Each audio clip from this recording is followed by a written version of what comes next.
नमस्कार, पंजाब केसरी टीवी में आपका स्वागत है। और परिवर्तन यात्रा जो आईएनएलडी पार्टी ने नू से शुरुआत की थी वो आज रोहतक जिले के मदीना गांव में पहुंची है, मैम विधानसभा क्षेत्र।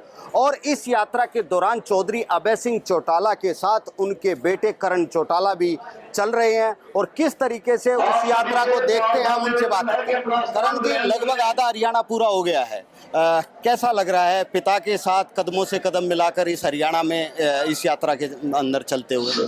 बहुत प्यार मिल रहा है लोगों से, बुजुर्गों का आशीर्वाद, नौजवान भाइयों से मिलने का मौका मिल रहा है और बहुत जोश के साथ जनता जुड़ रही है और परिवर्तन चाहती है।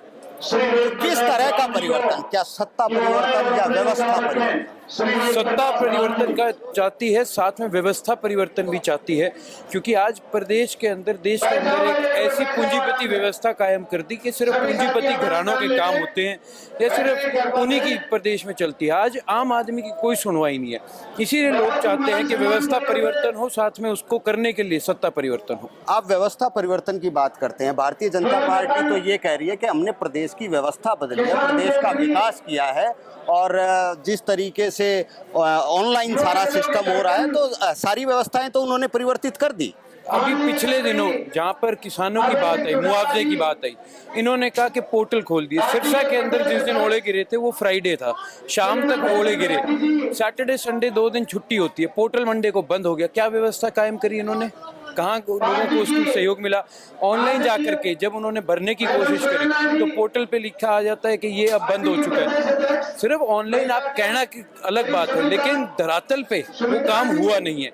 अगर काम हुआ होता तो आज किसान, मजदूर, कमेरा, व्यापारी, कर्मचारी, हर वर्ग का आदमी आपके खिलाफ आंदोलन ना कर रहा होता। आपने क्या व्यवस्था कायम करी कि आज देश का वो खिलाड़ी जो मेडल्स लेके आता है आपके लिए ओलंपिक में, कॉमनवेल्थ में, आज वो सड़कों पर मजबूर बैठा है। ये व्यवस्था आपने कायम करी है देश के अंदर। आप बताइए, इसका जवाब कौन देगा?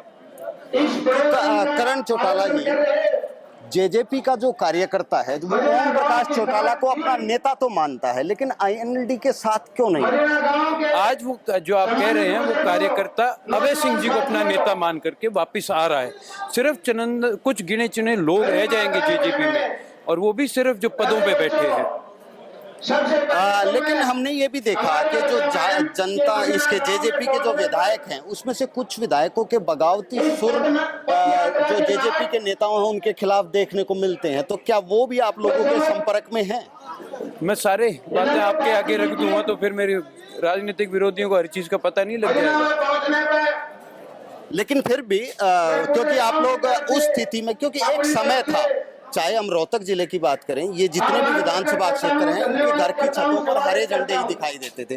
तो क्या वो स्थिति कब उत्पन्न होगी? वो जब ही तो उत्पन्न होगी जो आपका पुराने कार्यकर्ता है। आप अपने कैमरामैन के साथ मेरे से जब बात हो जाए, इस गली में जाना और इस गली में देखना कि आपको घर घर पे हरा झंडा दिखेगा नहीं दिखेगा, ये परिवर्तन है कि नहीं है।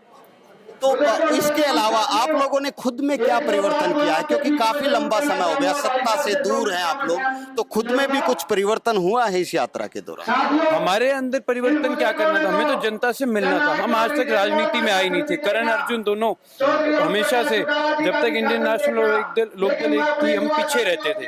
अब हमारे को जनता में जाने का मौका मिला, तो जैसे जैसे मिल रहे हैं, लोगों की समस्याएं सुनते तो सीखने को बहुत कुछ मिल रहा है। आप एक बहुत बड़े परिवार से संबंध रखते हैं, चौधरी देवीलाल, ओम प्रकाश चौटाला।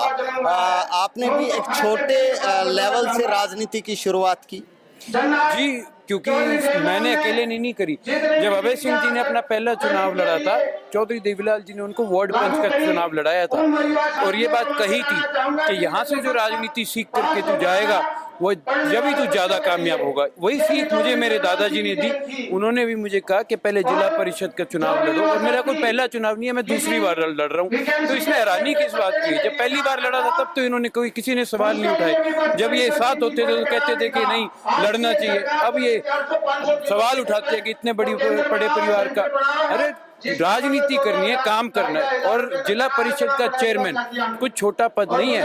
5 विधायकों का क्षेत्र मेरे साथ में है, उस क्षेत्र में मेरे को काम करने का मौका मिल रहा है। 750 गाँव में काम करने का मौका मिल रहा है। एक विधायक के नीचे तो 90 से 100 120 गाँव होते हैं जी। तो चौधरी देवीलाल जब थे राजनीति में बुजुर्ग होने से पहले, उस समय तो शायद आप बहुत छोटे होंगे, और ओम प्रकाश चौटाला जी को भी आपने राजनीति में देखा, क्या कुछ चीजें सीखने को मिली, क्या उन लोगों ने आपको सिखाया, कोई ऐसी बात जो उन्होंने आपको कही हो और जिसको आप आज अपनी जिंदगी में लागू करते हैं? देखिए, चौटाला साहब से और अभय सिंह जी से एक ही बात जो हमने अहम सीखी है कि बात वही कहो जो पूरी कर सकते हो, लोगों को झूठे वायदे ना करना कभी, क्योंकि एक बार आपको शायद उस झूठ पे वोट मिल जाएगा, लेकिन आपने जनता के बीच में दोबारा भी वोट मांगने जाना है, आपको अपने वायदे पूरे करने पड़ेंगे और बात रखनी है तो अच्छी तरीके से रखना है, लोगों को कभी धोखा मत देना। पिताजी के कभी गुस्से का भी शिकार होना पड़ता है? पिताजी के गुस्से का भी कभी शिकार होना पड़ता है? कभी पिताजी ने गुस्सा नहीं किया, हमारे को अपने पिता की आंखों की शर्म बहुत है। लेकिन फिर भी एक बेटे को चाहे वो ये कहें कि कोई छोटी मोटी गलती हो जाती है तो क्या पिताजी समझाते हैं या गुस्सा कर देते हैं? समझाते हैं, वो गुस्सा करते ही नहीं, आज तक जरूरत ही नहीं, हमने ऐसा मौका ही नहीं दिया कि उनको गुस्सा करना पड़े, कहीं हमसे कोई छोटी मोटी हो जाए तो वो प्यार से समझाते हैं। एक सवाल और मैं पूछना चाहूंगा, चौधरी रणजीत सिंह आपके दादा हैं और चौधरी रणजीत सिंह ने एक बयान दिया कि हमारे बच्चों के बीच की लड़ाई है, अगर वो मेरे पास आएंगे तो मैं उन लोगों को समझा दूंगा। मैं उस बात पे कोई टिप्पणी नहीं करना चाहूंगा। अभी सबसे बड़े हमारे परिवार के चौटाला साहब बैठे हैं ये काम करने के लिए, वो भी बहुत सक्षम है और चौटाला साहब का जो फैसला होगा वो हमें मंजूर है। तो भविष्य में आईएनएलडी अकेले चुनाव मैदान में दिखेगी या कोई आप लोग किसी के साथ मिलकर चुनाव लड़ेंगे? ये बात चौटाला साहब और अभय सिंह जी स्पष्ट कर चुके हैं कि हम अपने दम पे चुनाव लड़ेंगे और बाकी आगे का क्या फैसला होगा वो पार्टी के सीनियर्स का होगा। तो करण चौटाला, साफ तौर पर उनका ये कहना है कि पिता और दादाजी से बहुत कुछ सीखने को मिला है और इस यात्रा में अपने पिता के साथ कदम से कदम मिलाकर चल रहे हैं और यहाँ भी उनको बहुत कुछ सीखने को मिल रहा है और इनका ये कहना है कि इस यात्रा से प्रदेश में सत्ता और व्यवस्था दोनों परिवर्तन होंगे। रोहतक से मैं दीपक भारद्वाज, पंजाब केसरी टीवी।